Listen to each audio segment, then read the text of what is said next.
Get this question at the end of improv classes when people are excited and had a lot of fun during class, and especially for newbies, they always ask, what can I do to get better at improv? What's next?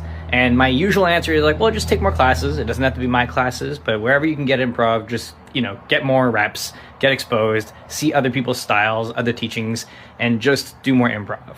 But the two things that I personally do to make myself a better improviser is one, it's tough, but I let myself be weird outside of improv. So at home, my wife and I, we have this great rapport. Obviously, we're married, and I have this freeness and this allowance to let each other just be weird. We do voices, we do characters, we let our bodies contort in strange ways all the time.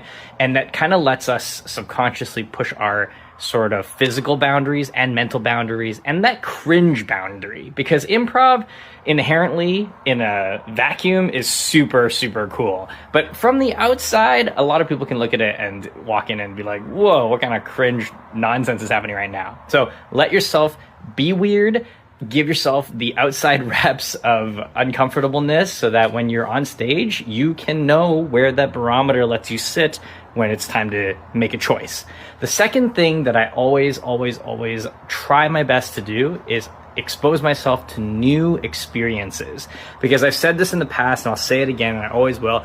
Improv can be benefited by having life experience, and having life experience is benefited, and life is benefited from having improv experience. And what I mean by that is the more you can speak surface level or even deeply about something, the more ammunition you have anytime you get up on stage, anytime you get an ask for that you're not familiar with. Well, that's because you don't have enough experience, or maybe you haven't experienced that thing, or even loosely that thing. So reading, trying new hobbies, learning new skills, letting yourself be okay with being bad at something for a little while so you can learn the fundamentals of a lot of different things will make you a better improviser. And doing improv will make you more willing to go try new things.